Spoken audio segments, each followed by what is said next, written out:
Peachy.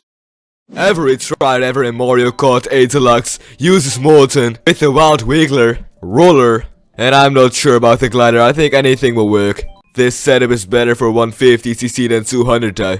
When you are playing 200cc you most likely want to stick to the little guys, just like this guy's doing. Using the roller wheels is very safe even if you get 200cc, because you will be able to actually take the turns a lot tighter, which is usually the problem with cars that go too fast. And you will also of course have a better acceleration, which is quite nice. There you go, already first. This thing is just overpowered. I do think it's kinda messed up that Wiggler used to be a playable character in Mario Kart and now he's just a card.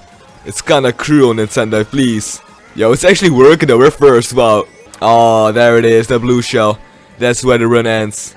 If you guys are looking for a solid setup in Mario Kart 8 Deluxe Online, then I really recommend this one. And you can of course screw around with it. It's just that the Wild Wiggler is very strong. It can work with literally any wheels. The roller is just safe, because you never know what CC you are going to get. And you don't want to be stuck at 200cc using wheels that can't really turn.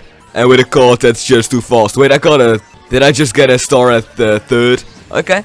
Like, I won't complain about that. Oh, hold on. Watch out, don't jinx it. Morton is also just a very strong character in this game. But every character is viable though, at least I think they are. Maybe not for time trials, but definitely for online play. It just kinda feels unfair how good this kart is though. I usually kinda fall behind while playing, but I'm doing kinda good right now. Definitely a very good card if you guys want to check it out. And I also don't think that they will ever nerf this, because they usually don't patch Mario Kart games at all. They don't really do anything about the balancing, which can be a problem sometimes, but I guess it's kinda fine though. This setup kinda reminds me of Mario Kart 7, because Wiggler was in that game of course. And that's most definitely the Mario Kart game that I've played the most out of all of them. My favorite Mario Kart game is Mario Kart Wii, but I can't really play it at the moment because my disc is scratched. So I'll probably have to get a new one, which is like 30 euros, which is also kinda crazy. Even though it's a AAA game, I don't think anyone wants to buy it for 30 euros. And it's around $30 in case you're wondering. The disc does work at the moment, but I've no clue for how long it will be working. And we do have a Wii downstairs with a solid copy of Mario Kart Wii. But my little sister doesn't want me to have the Wii, so I'm kinda screwed. I'll most likely try to get custom tracks on the Wii as well once I get a good copy of it. So if you guys want to play me on CTGP, then make sure you guys stick around and subscribe, because I'll most likely be playing that as well. I've always wanted to play Mario Kart Wii custom tracks, but I never got the opportunity to. But I will try to make it work on the Wii I have right now, and the disc as well. I can actually find Wiis that are cheaper than Mario Kart Wii itself. But I guess it's kinda fair though, Mario Kart Wii is more worth than the Wii. At least Mario Kart Wii doesn't suck. Not that I hate the Wii or anything though, I quite like the console, but it's just motion controls that I'm not really a fan of. I like to use my GameCube controller for most things, which I'm glad that you can use the GameCube controller on the Mario Kart Wii. You do gotta own a Wii with GameCube ports though, and I have one right now, but yeah, the USB ports are kinda messed up. I will still be able to record from it using HDMI cables, so yeah, we good. But it's quite disappointing that there only are a few games where you can use the GameCube controller on the Wii. They could have done a lot more with that, I feel like. It's more for the casual gamer.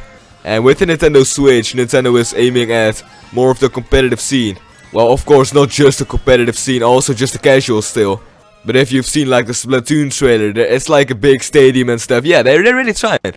And I think that's a good thing. I think Nintendo sees that the future in gaming is competitive. And I would like to see a more competitive scene for Mario Kart 8 Deluxe as well. I've tried to search for some Discords and I can't really find any big ones, so I've no clue where that's at. If someone does know a link to a Mario Kart 8 Deluxe Discord, then by all means hit me up, because I'm quite curious to see that. I feel like there's potential in this game, I really do. It's among the Switch best sold games, so if they actually release some new content for it, then it will be even more relevant. Maybe some free DLC, I won't mind that at all, Nintendo, please hit me up. Add a few more courses and a few more characters to the game and it will be just fine.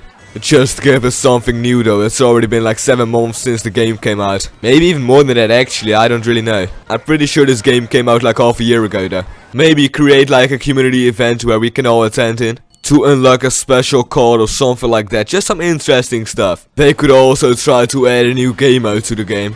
I'm pretty sure they did that with the release of this game. But that wasn't really a new game mode, it was like an old game mode returning. I'm talking about brand new stuff.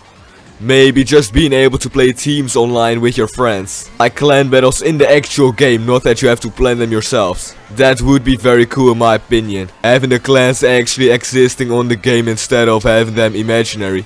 And then probably add some skill-based matchmaking to it, because otherwise it would be quite unfair most likely.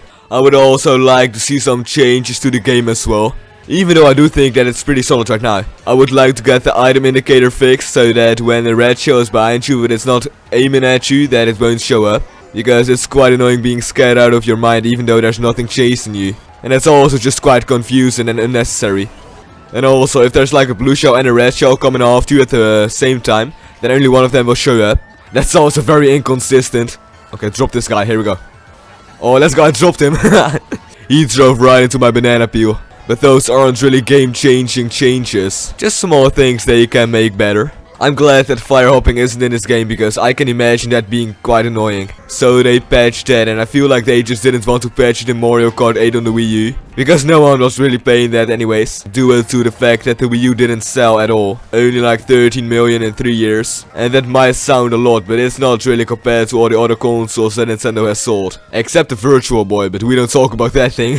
That has to do it for this video. If you enjoyed, don't forget to leave a like down below and also subscribe. If you want to see more videos just like this one, feel free to use the code, and then I'll see you in the next episode. Enjoy your stay!